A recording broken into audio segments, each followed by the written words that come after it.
siya ang tubos na to. Amen. So we are here. Come on, tell the person next to you, I'm so happy you're here. Alright. So we would like to welcome ang atuang mga guests. Karong kabuntagon, if this is your first time, you are one of the reasons nga nung naata diri karon. Atong pakpak atong mga guests kami all, can you see the hands of those who are first time? Can you just raise your hands para makita na ako? Raise the hands, okay? Come on guys, itong sila. Thank you for coming. For the church, no, City Gates, I'm so happy, I'm so thankful to the Lord that you could send me from time to time mag-minister sa Body of Christ. And just like last week, not only nag-minister me sa ato ang ginamentoran ng mga kasibahanan sa Iligan, but we also had the privilege of having a reunion sa akong pamilya. And God did wonderful things. Wala may naguli atong December, wala may naguli tungod kay we planned it, my brothers from different mothers, ako mga half-brothers, nagsabot niya, abot yun mi og January. Sumunto yung mga Christmas break. We're so happy to be there. And as well as we are here this morning because of the faithfulness and the generosity sa Matagusa. Kamatupakpakan ng Matagusa. As we give to the Lord our tithes and offerings, we're saying, Lord, we want to support palayan ni sa pag-build sa imong kingharian. And I'd just like to update us, if you could flash on the screen first, on 2 Samuel, 1 Samuel 22. This is the text that we used sa atong Vision 400 by 400.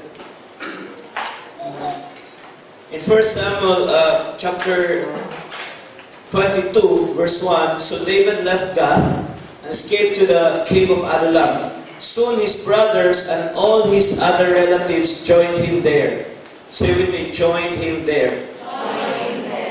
Giubanan nila si David.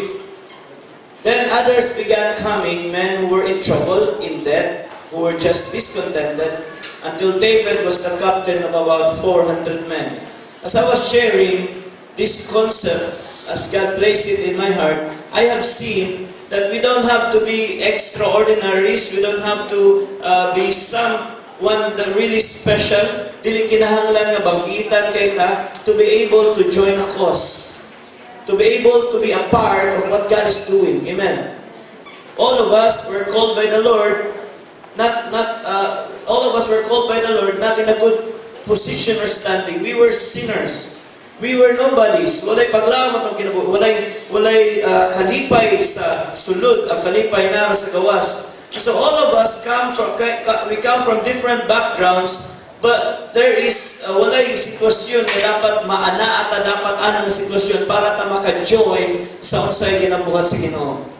And here in this passage, David was joined by people, even his relatives, his brothers and all his other relatives, they joined him there. In other words, they're saying, David, I am with you in this.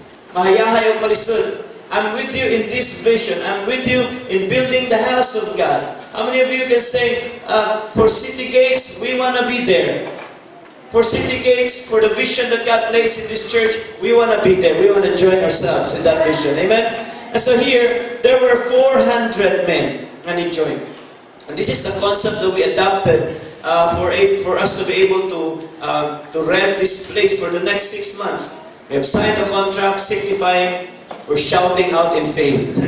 Wala pa tayong kwarta, but we're shouting out in faith. We are able to pay the bills. And so because of that, just want to update us. Some of us maybe have not heard this challenge yet, but ang atuang Vision 400 by 400 is that we are encouraging 400 men or women. 400 men or women to say, I want to join in that vision. And ang concept nato nga ginahimo is there are 400 slots. And each slot is equivalent to 400 pesos. And that will pay up the 6 months na to nga rent na sa orchard. Is that good? One slot is equal to 400. But we are not limited to just one slot. We're not limited to any of that. But we're saying, Pastor, together with the leaders of church, I want to commit this number of slots in the next 6 months. Perhaps you will pay monthly. Perhaps you will say, at tibuon lang ako sa aning bulana, or whatever. You can commit 1, 2, 3, whatever, and as some of others have committed. And so I just like to update us. Already, there were 23 who joined this project. Ito pakpakaling 23 ko po. Amen. And sa 23 ka names, okay, sa 23 ka buok nga ni-signify, they have taken various lots. I don't know, I haven't seen pila yung nakuha yung nana, but sa 23, dunay 236 slots na nagawa. Come on, let's praise the Lord. Imagine what could happen if 400 of us will say, I'm gonna take some slot. Amen? And so, the men of these 400 men, they were ordinary people. Ako ba sila, wala ikahatag na ako, but they joined. They join. And as we join, anything ang ginapabuhat sa Ginoo sa ito, I believe that God's blessing sa panas. So if we're ready this morning, I'd like us to pray as we hear the message from the Lord this morning. Father, thank you so much for your goodness. We are declaring that the giant has fallen. And God, today as we share, Lord, the last part of this series, I pray for a spirit of understanding, revelation, an insight that will penetrate our hearts, that is able to change us, Lord. That will change us, the way we think, the way we act, the way we perceive problems. Kung doon ay mga challenges, Lord, may this message bring a revelation that we can soar high, we can surge forward. God, we can indeed shout a shout of faith, not a shout of defeat. And we can, Lord, pursue our enemies, pursue the things that you have already won for us. You know, karong kabuntagon, ipasabot niyo sa mga katawhan, we are winners because of what you did on the cross. We praise you for that, and Lord, anoint, oh God, the words that are coming out of my mouth in Jesus' name. Amen and amen. 2003 is our year of explosion. Amen, matapad, explosion. I believe this with all of my heart because it aligns, it reflects the heart of Jesus. You know, si Jesus, I will build my church. And the gates of hell will not prevail against it. You are the church. There's no amount of demonic work, there's no amount of demonic activity that can hinder you, that can make you succumb to it, that can defeat you. Walay bisag sa mga problema nga nahitabo o namugna nga makapildi nimo gawas kung imong tukutan. Because God said in His Word, if you are part of His church, He's building His church and the gates of hell will not prevail against it. Come on, somebody, you say to yourself, I am a conqueror. You need to understand that I am a winner. You need to know deep inside your heart that God did everything for me. Why fall for anything that is less than that? You need to understand that we are victors. We are on the winning side because of what Jesus did at the cross. That's why we can declare this year, this is our year of explosion. And the key to explosion is knowing. Listen to this. Ang yawi sa explosion is knowing that the giant has fallen. Ang ilang hari-hari natumba na. Amen. And David, in this picture, sa 1 Samuel 17:52, David in this picture, siya si Jesus Christ. O si Goliath, mao si Satanas. Nakita na niyo ang picture? Ang hari-hari sa kontra, natumba na. Ang hari-hari sa pikas, ni daog. Si Jesus, He conquered sin and death. And we are on His side. That's why I'm excited. I know I have gained a different perspective with regards to problems, challenges, and even any temptations, emotional aberrations, tanan nga mga manghasol sa imong nauna kasing-kasing, tanan nga pwedeng mo tulisok, tanan nga pwedeng mo atake. I have learned how to trust in God's Word that the giant has fallen. If I don't quit, if you don't give up, you're gonna win. Because it is guaranteed you are on the winning side. How sure am I? 1 Corinthians 15:57. It says there, thanks be to God, He gives us the victory. Sa ama ni mo debate na ang scripture. The Word of God says He gives us the victory, not because we're good, but through Jesus Christ, through our Lord Jesus Christ. You see, mahimo lang tang victorious kung si Jesus Christ ato ang Lord. Many Christians claim this verse and they are dissatisfied and even naglibog sila tungkol kay anong wala may ka-victory ako ang kinabuhi. And because we are confused na kung may ingon lang ta nga ay born again ako or nag-join ko sa ano grupo or nahimo kong religious, we thought na okay na siya. We are on the victorious side. No! The key is, we must make Jesus Christ Lord. Say with me, Lord. Lord means owner. Lord means patay ko sa kung kaugalingong kabubuton, but ikaw na Ginoo, ikaw na Jesus ang magbuot sa kinabuhi. And only those kind of people that are, by the way, called disciples, only this kind of people can experience the true victory that comes from God. The true riches that comes from God. As in the book of Proverbs, nagingon diya the blessing from the Lord, all blessings that comes from the Lord, there's no sorrow that is attached to it. In other words, kung Ginoo yung panalangin, walay sagol pagmahay.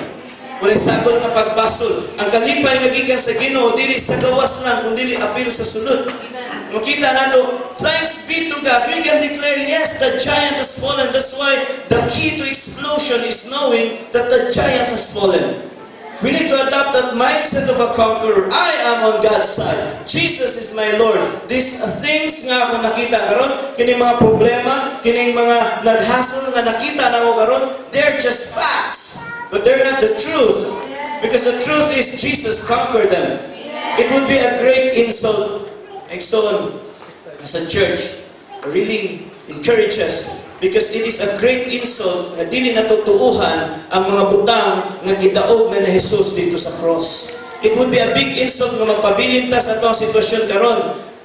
Even palanggaon na to atong sitwasyon. We go to pity party. O di ba ka, we say to ourselves, wadyo ko'y ayo, mayon ka nga di dyan ako nakaya. It would be a big insult because Jesus Christ has won the victory at the cross. It's just like David slewing Goliath. Natumba na si Goliath, nidagan ang kontra. Kunya, mingon na kaghala, nanatong sila. Isn't that a big insult of what David did? Kamu, nanahanlog mo, ako bitay natubang. Kunya, karoon natumba na, wapot mo'y buhaton, magpabilin na mo na kung sa may gusto. Hungitan mo. Because that is actually the mindset of many Christians nowadays. They don't believe in warfare. They don't believe in war. They don't believe in pursuit. They don't believe in attacking. Because they said, nahitabo na, gibuhat na tanan ni Jesus Christ sa cross. That is not true. Yes, it's true. Jesus did everything on the cross. But we need to do something. We need to search forward. Amen. And that's why in 1 John 3 verse 8 to 10, makita natin yung the Son of God came to destroy the works of the devil. Jesus did everything, but we are the law enforcers. I'm going to enforce that victory. Because the devil hasn't given up without a fight. He tries to put on a show. He tries to put on this thing called intimidation. Ginahadlok lang yan papasayawa. He still poses to us that he's in charge. By the way, I'm going to tell you tonight, this morning, the devil is no longer in charge. Jesus is in charge. And He made you and He's commissioned you to go make disciples to have dominion over the nations. That's why we can say, I have dominion over my brother. Kagamay ra kay ani. Kung mabalaka na ka, tungod kay wala kay kaunon. Kung mabalaka na ka, tungod kay maglisod kay iyon ani, maglisod kay iyon ana. How much more kung dili lang imuhang problema, imuhang tubangon, but even the problems of your disciples. We need to grow up. Hindi mo dapat grow up. Jesus said, in Luke 10, verse 17 to 20, just one phrase, ingon si Jesus, I saw Satan fall from heaven like lightning. It is not just a declaration. It has already happened. In the mind of God, napa si Jesus, yes, wapa siya ilansang sa cross, pero ingon na siya, I saw Satan fall like heaven like lightning. Because it's only a matter of time, devil. I'm gonna go to that cross, and those nails that are gonna put on me will be the same nails that will put you in your coffin. Because Jesus cannot be held by nails. He cannot be held by these things. Jesus is the Son of God. He is God. As makita nato nga mahimutang magmadaugon tungod sa gibuhat ni Jesus Christ cross. Satan has fallen and his demons. Nakita nila lang hero. It's dead. they turned and ran. In ang Bible sa 1 Samuel, they turned and ran. The Israelites, dagan sila. Dagan sila. And all we need to do is like the Israelites. In 1 Samuel 17, let's go back to that verse. 1 Samuel 17. No, kato ganina. Forward. 1 Samuel 17 verse 52. When the Philistines saw that their hero was dead, they turned and ran. The enemy turned and ran. The devil actually knows. Kita kay wala kabalo nga pildi na day sila. It's only the church sometimes that is ignorant nga murag pamati na to, ginataki gyapon ta sa yawa. Ginataki ta sa yawa because we have allowed these things to happen in our lives because we have not guarded our minds. We have become ignorant sa Word of God. And so we keep thinking, I have to dispel darkness. I have to dispel darkness. Kinsa naman sa tuwa, ngit-ngit kaya niya itong ki-rebuke. Kangit-ngit, bawa. In Jesus' name. Isang saan naman nag-rebuke ang kangit-ngit. Isang saan ni mo, sa may mga hurim-hurim ni mo. Isang saan mo, nagtuod yun ko, nakang taon-taon, muhayag yun eh. Isang saan mo to, huwag yung may tabo, unless you turn on the light. Amen? Unless turning on the light is having the revelation that the giant has fallen. So, bisag kung saan mo yung luyan ako, putos ko sa utang, lisuda kayo sa emotions karon, bisag kung sa kabugat, sa mga temptations, mga testings, sa tribulations, sa mga trials, o sigihan lang ni mo, huna-huna, o kung saan na siya, pagpa-dispel ng mga butang, huwag yung may tabo. But the moment you change your life, I'm not gonna be affected by this. These things have been taken care of. I just need to continue in my work. I just have to continue in my ministry before the Lord, in worshiping Him. I just have to continue with what am I doing. Faithful sa kong pag-eskwela, faithful sa kong pagtrabaho. The Lord has arranged for all these things. And then the Lord will give you ideas. Amen. The giant has fallen.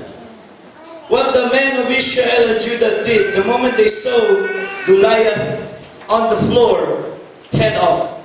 Ingon sila, let us search forward. And they shouted and they pursued the enemies. We've shared it, search forward. We need to move on. 2013, it's time to move on. It's time to leave the elementary things behind. It's time na may mutang mature. Yes, Pastor Riel, without winning, there's no winning. Without winning, there's no winning. Kuha niyo na, kung dili malutas, wag gyud kadaugan. Most of us, even in the Christian world, makita nga walay kadaugan sa daghan nga mga kinabuhi kay wala nalutas. Naara gyapon nagsumsum sa mga butang sa logical na mga panghuna-huna. Naalang gyapon nagdepend sa unsay ilang ability. Naalang gyapon sa huna-huna nga uy kinahanglan may mag-atiman nako. How about you win? Ikaw na po'y mo-atiman sa uban. Amen? Come on, it's time to mature. It's time to move on. Imbis nga kita i-consolidate, how about kita mo-consolidate? Amen? Imbis kita i-win, how about kita mo-win? We need to understand these things, but before we do that, we need to move prepared. Yes, we need to prepare ourselves. That's why, as a church, we are equipping everyone. And we have programs na ginaandam, even for this time. Okay? I'm just gonna share this ahead. As a church, we have said, Lord, we're gonna seek you. We're gonna move on. We're gonna move prepared, and we're gonna move as one. So we're doing things as a church. And come February 1, that is the kick-off. Okay, vision for more of that. No, we're encouraging you to join sa atoang join sa atoang Wednesdays, sa atoang consolidation training. I'm gonna be sharing with us the concept sa. Kaya di naman ko na siya maptanong another Sunday. The concept sa atoang 85 days of preparation. That is, aka the 5 levels of fasting. Don't be shocked, but it's something na ato ang ginabuhat before sa 2009. We said before, we're gonna be preparing for the great things again. Amen? How many of you believes nga, if there are great things to happen, kinahanglan preparation? So mag-prepare ka 85 days, and every night starting February 1 for the next 85 days, there will be a prayer night sa center. Kada gabi, alas 7 pa doon alas 8 media. How many are excited na natin? Let us search forward. Let us surge forward.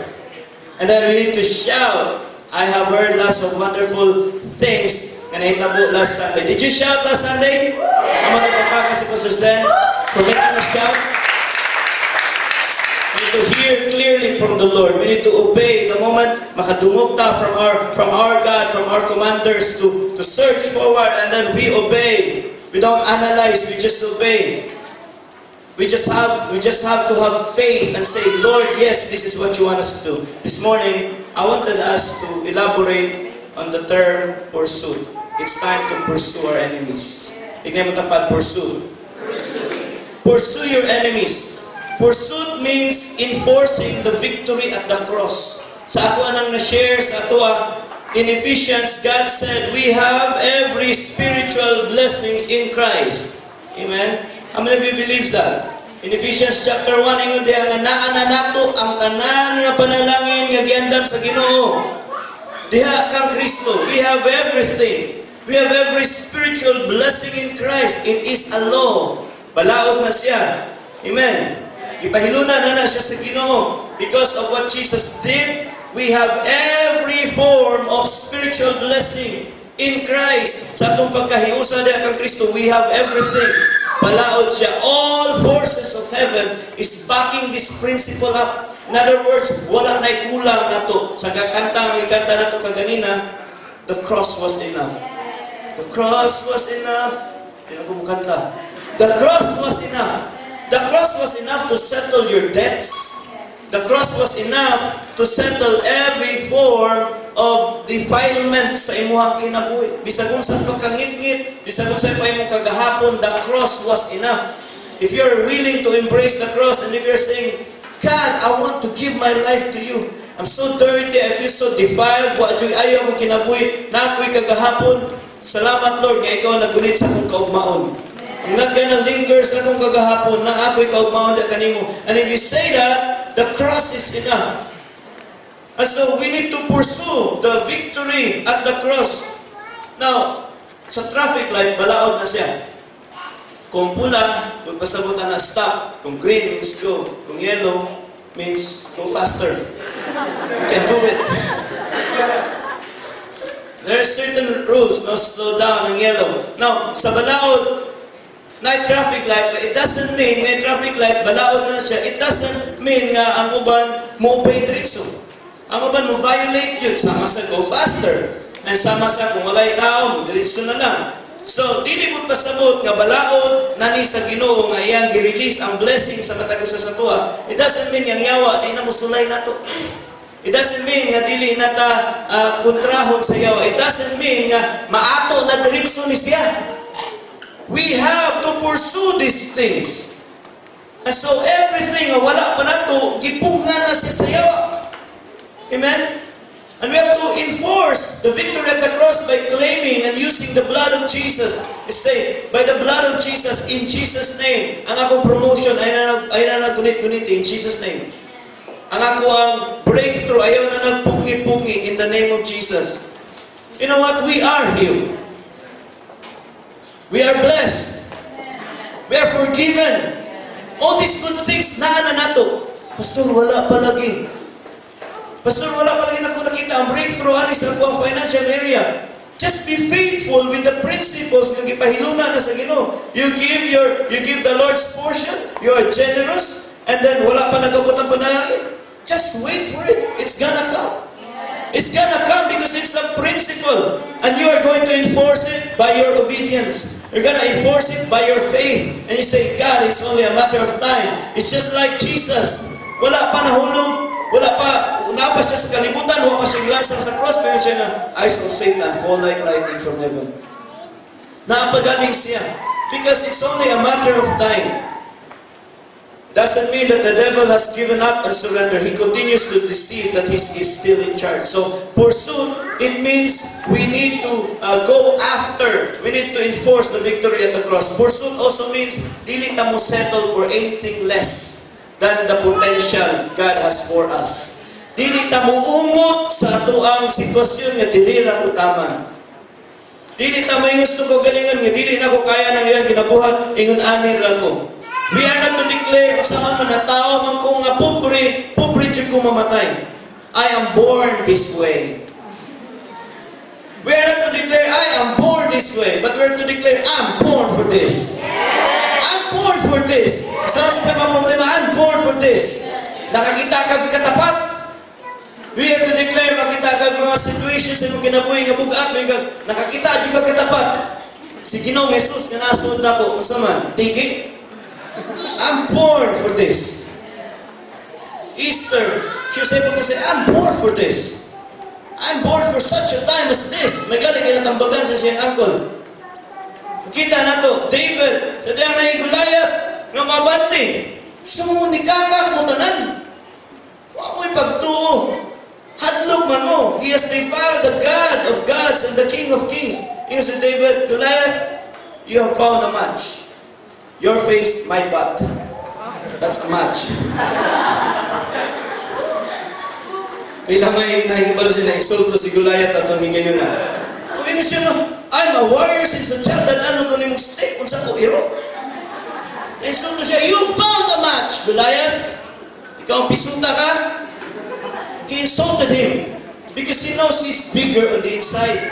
He's not bigger physically, but he's bigger on the inside. Satan, you found a match. You and my Jesus. I'm no match for you, but you and my Jesus. And by the way, your head is off already. Your time has come. And you can declare that to every demonic stronghold in your life. That's why we don't settle for anything less.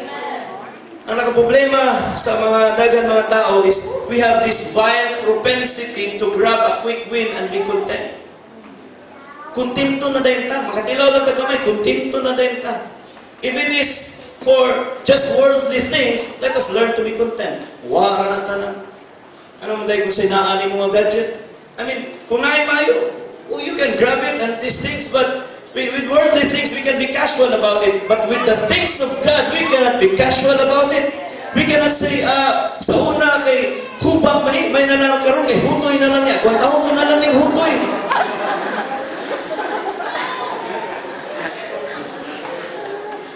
May sa una kay kuan man aning ako kaning ako ang ubo may sa una kining cable man karon black and white na lang ako TV.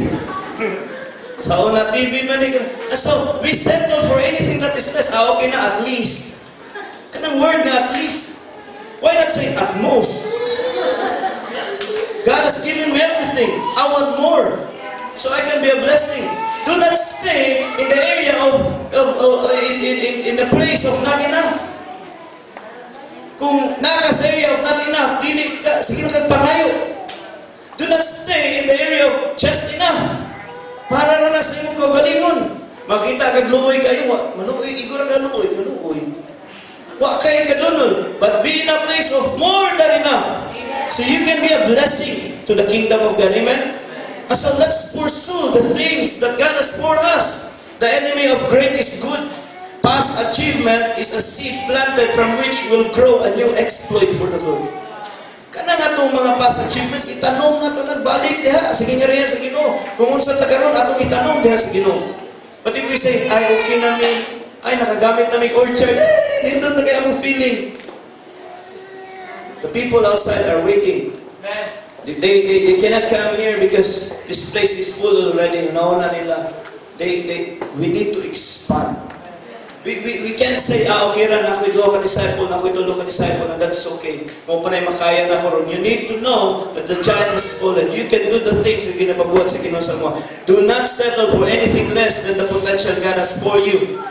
Sa God sa panahon, Satan will use our last victory against us. Pursuit, in the other side, it also means persevering until the ideal becomes the norm. Ideally, we have power over sin. Ideally, we are blessed. Ideally, we are healed. That is the ideal. But sometimes we don't see that in our lives. We don't see ourselves blessed. We don't see ourselves healed. We don't see ourselves having power over sin. But that is the ideal. Mo nang ipakamagyan ni Kristo Jesus. And so we want these ideals to become the norm. Ang nahimo naman hinuon nga norm, ang kita'y ginaog-daog sa yawa, nahimo normal na, ay, ani naman dyan ay born this